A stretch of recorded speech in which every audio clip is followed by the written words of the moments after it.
Russian President Vladimir Putin is issuing his most dire warnings yet, but will the U.S. and NATO listen? We're going to see the latest coming from the Kremlin, and we're going to see how China is playing a role in all of this that promises to permanently sideline the likes of Biden and other Western liberals for the foreseeable future. You are not going to want to miss this. Russia has issued some of its most severe threats yet, stating that the U.S. and NATO were to back off from their involvement in Ukraine or face what a Russian spokesman called, quote, catastrophic consequences. Russian Deputy Foreign Minister Sergei Ryabkov told the Conference on Disarmament in Geneva that, quote, the most acute strategic threat is posed now by the U.S. and NATO policy aimed at further fomenting the conflict in and around Ukraine. Their growing involvement in an armed confrontation is fraught with a direct military clash of nuclear powers with catastrophic consequences. Now, all of this is happening as Belarusian president and staunch Putin ally Alexander Lukashenko is making an official state trip to Beijing to formalize defense and economic alliances with China. The trip is being seen by many as a major development in the rise of Eurasian economic and military might, with Chinese President Xi declaring China and Belarus in what he calls an unbreakable friendship. The Biden administration sees the trip as having a far more nefarious intention than just strengthening military and economic ties between the two nations. They're accusing China of funneling weapons to Russia through Belarus, an accusation that drew swift rebuke by Chinese officials who quickly called out such a charge as utter hypocrisy. 在乌克兰问题上，中国一直积极劝和促谈，推动政治解决危机。美方无权对中俄关系指手画脚，我们绝不接受美方的胁迫施压。美方不但一直在乌克兰战场输送致命性武器，还违反中美3个联合公报的规定，向中国台湾地区不断出售先进武器。美国到底意欲何为？应该向世界。Yeah, so for those of you listening by podcast, that was an official Chinese spokesperson in effect saying that the United States has no right to attack China-Russia relations, all the while they're at the same time arming Kiev to the teeth. In other words, if the United States thinks they can arm Ukraine with hundreds of billions of dollars worth of weapons, but then tell other nations that arming Russia is forbidden, they're living in a dream world.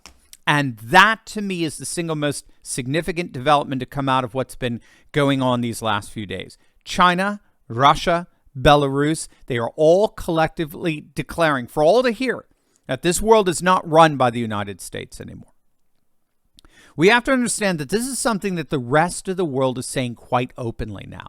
Remember, 30 years ago, right, the Soviet Union collapsed officially in December of 1991. The Cold War era, the standoff between the two major world powers of the United States and Soviet Union, came to an end. And as a result, the world order went from what was called a bipolar world, where there were two major superpowers contesting for dominance, to what's called a unipolar world, with the United States as the sole superpower on the planet. And as a result, that unipolar world ushered in what's called the liberal international order. And that's because the most powerful state in the world was a liberal democratic state. And we purposely and deliberately sought to remake the world in our own image. We wanted all nations to become liberal democracies, embrace liberal values, be a part of the same institutions like the WTO and the IMF, and all have the same goals. What we have to understand is that that world, that unipolar world where the United States functioned as the sole superpower that gets to basically write the rules for everyone else, that world is dead. That world is no more, and I'm going to show you exactly why. But first, let me ask you, how much money do you think you would save in interest payments if you could pay off your mortgage in 5 to 7 years without any change in your current income? Wouldn't that be amazing? Well, gang, amazing is just a click away. You have got to click on that link below and visit Replace Your Mortgage, featuring the one and only Michael Lush. Michael is showing patriots by the thousands how you can build your own personal parallel economy so you're no longer dependent on woke businesses for your financial future. Check him out. Click on that link below and book a free consultation call with Michael. He's one of us, and he's here to serve you. Scholars widely recognize that we today live in an emerging multipolar world with multiple world powers. China is fast rising into a major world power, and they're in the process of building a military literally second to none in terms of size and scope. At the same time, Russia has actively decoupled itself from the globalist West, creating its own parallel world, what scholars are increasingly referring to as a civilization state.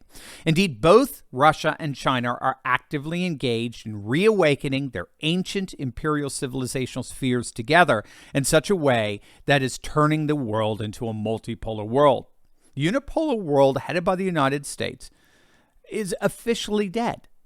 A new multipolar world of multiple global powers has risen. The problem that we seem to be facing today, at least in part, is that the United States and NATO act as if the old discarded unipolar world still exists.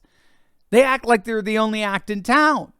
And that radical miscalculation is ratcheting up the possibility of a major confrontation, which is precisely what this Russian official is warning about.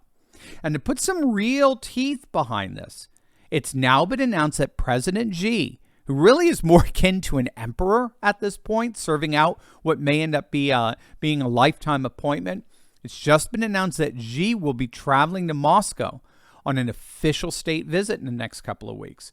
So this is being put forward as one of the reasons why Russian forces have yet to be unleashed in Ukraine. The visit is being touted as a major summit between the two rising powers who are even now remaking the world order. And again, there's nothing the U.S. or NATO can do about it. In fact, Lukashenko, the president of Belarus, just openly declared that there was no major issue or problem on the planet that could be resolved without the active participation of China. It's a new world rising, one that the dolts in D.C. and the bullies in Brussels can either learn to adapt to or increasingly find themselves on the sidelines. As always, make sure to smack that bell and subscribe button. You'll definitely want to check out my latest video on Greta Thunberg getting exposed. She is absolutely finished. You're going to love this. So make sure to click on the link, and I'll see you over there. God bless.